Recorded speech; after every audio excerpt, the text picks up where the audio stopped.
Live Text Access Training for Real-Time Intralingual Subtitlers. Unit 5 Respeaking. Element 1 Psychocognitive Skills. Listening and speaking at the same time. This video lecture has been created by SSML and Velotype. The introduction to this unit has already explained what respeaking is, and the introduction to this element has already explained what are the psychocognitive skills a respeaker must possess. This video lecture is aimed at letting you know about the effort model, which is at the basis of the skill of listening and speaking at the same time, and at letting you learn the skill of listening and speaking at the same time in two specific contexts. Where verbatim accuracy is required, you will learn how to listen and repeat at the same time. Where sensatim accuracy is required, you will learn how to listen and reformulate at the same time. This is the agenda of this presentation. I will first recall the skills of the respeaker, to then concentrate on the so-called effort model, which is at the basis of simultaneous interpreting, a mental activity which is very close to real-time subtitling. I will finally focus on shadowing, a manifold exercise that you will be requested to do along the course to develop, reinforce, and finally maintain this skill in two different contexts: verbatim subtitling and sensatim subtitling. Section 1. The skills of the respeaker. As you have seen, a respeaker has to do many things at the same time. In this element, we will deal with the psychocognitive skill of listening and speaking at the same time, which is the bulk of the respeaking skills. In particular, for a respeaker to be able and become a professional in the field, he or she has to first develop the capacity of doing two things simultaneously: listening and understanding the speaker while talking to the computer, so that real-time subtitles are produced. While you can only develop this competence by the time and thanks to ad hoc exercises, you may be interested in understanding the rationale behind it, the effort model, and then shadowing as a way to develop it. Section 2. The effort model. We have talked about the effort model. What is it?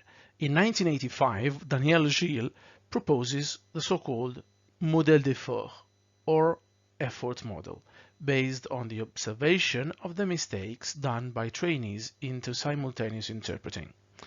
Daniel Gilles realizes that trainees do mistakes that are so banal that the reason for these mistakes cannot be a poor command of the language.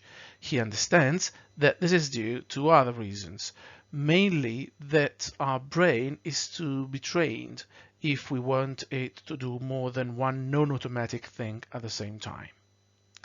Our brain has indeed the capacity to process only one non-automatic process at a time.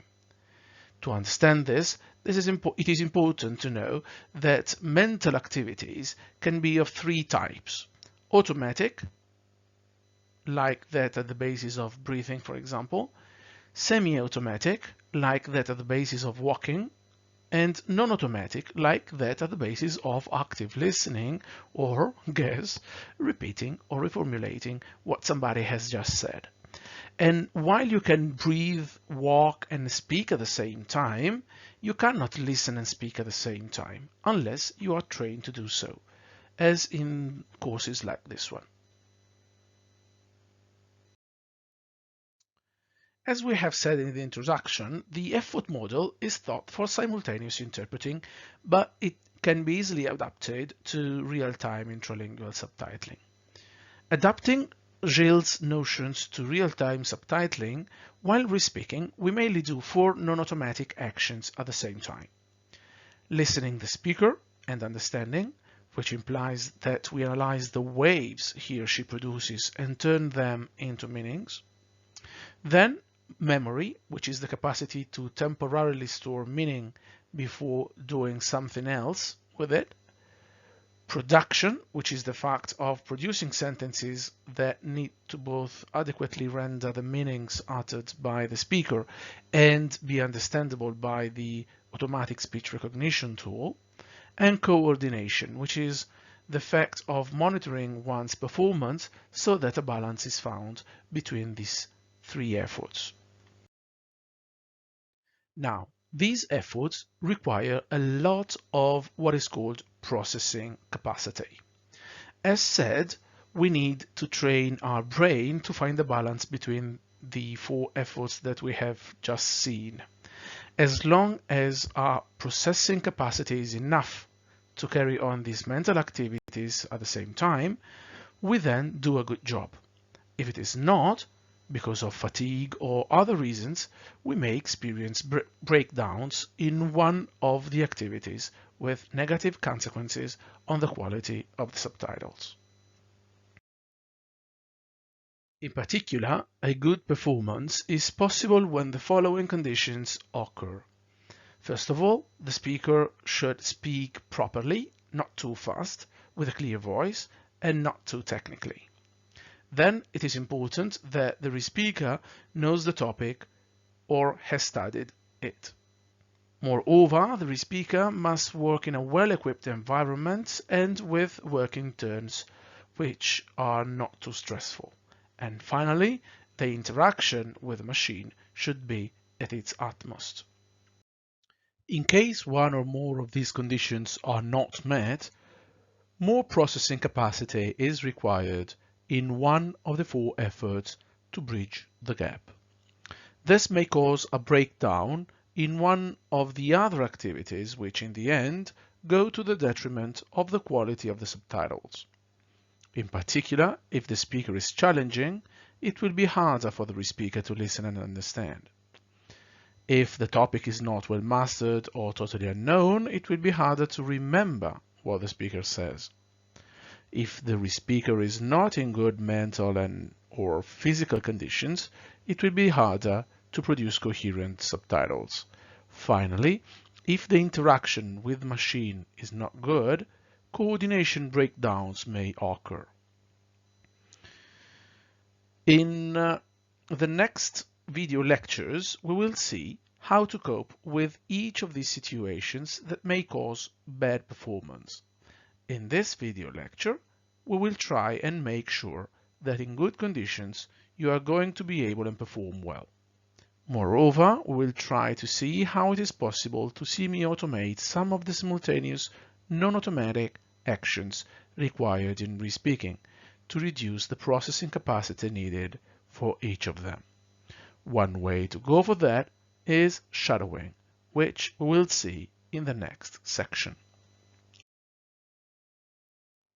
Section 3. Shadowing. In this second session, we will deal with the notion of shadowing as a tool to develop and semi-automate the psychocognitive skill of listening and speaking at the same time.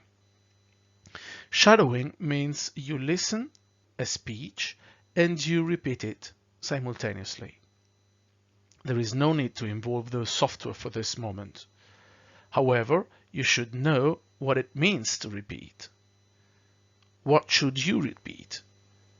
To our understanding, there are four types of shadowing: literatim shadowing, verbatim shadowing, sensatim shadowing, and signatim shadowing. The difference lies in the degree to which you should repeat the source text, the speech you are listening to. Literatim shadowing means that you should repeat every single sound you hear of the speaker. Every speaker, even the most trained one, makes use of given and recurrent features of orality when speaking.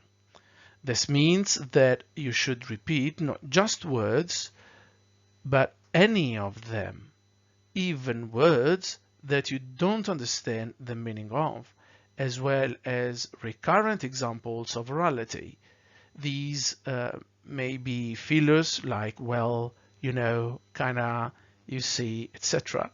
Extra sounds like etc.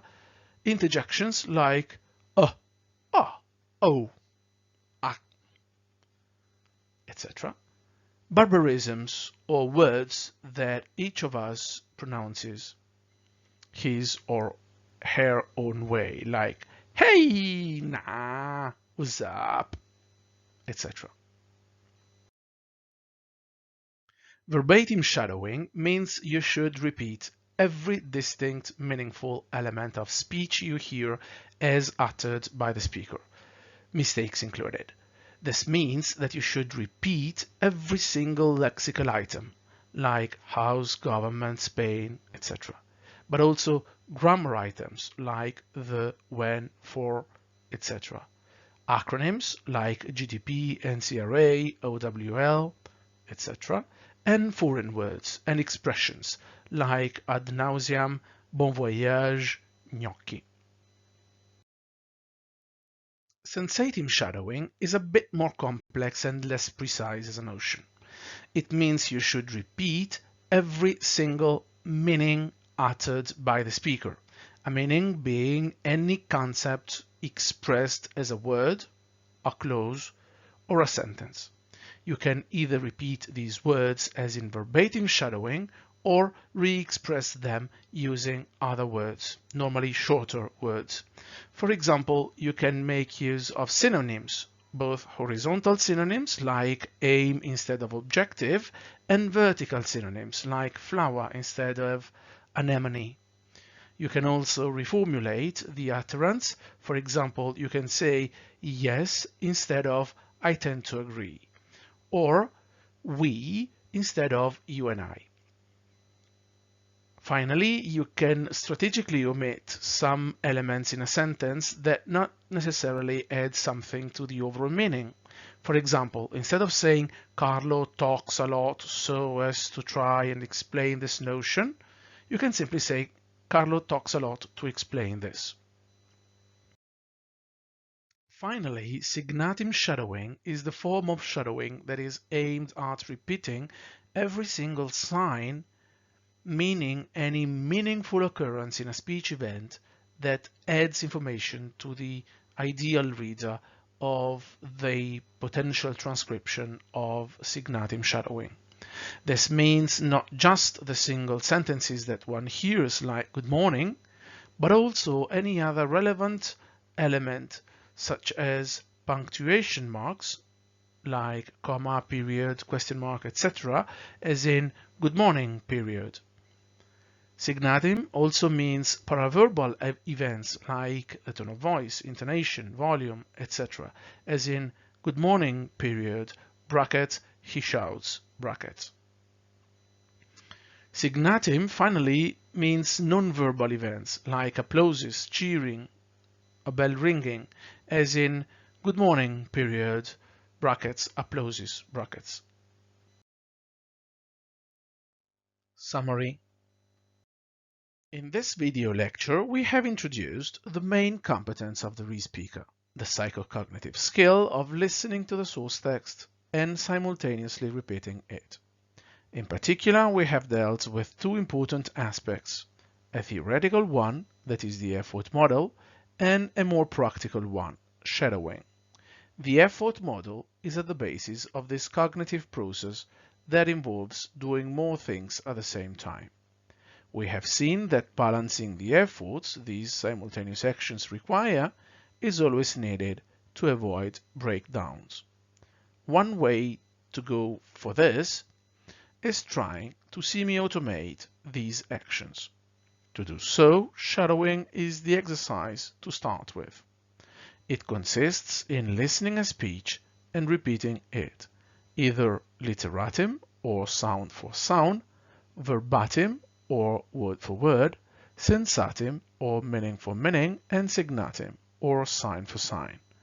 In the homework section, we will see how to do this in practice. Exercises. Exercises.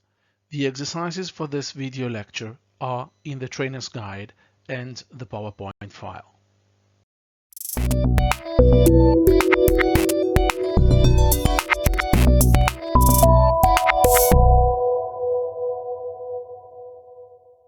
LTA Live Text Access, Universitat Autónoma de Barcelona, SDI, Internationale Hochschule, Scuola Superiore per Mediatori Linguistici, ZDF Digital, European Federation of Hard of Hearing People FHO, Velotype, SUBT Access, European Certification and Qualification Association ECQA.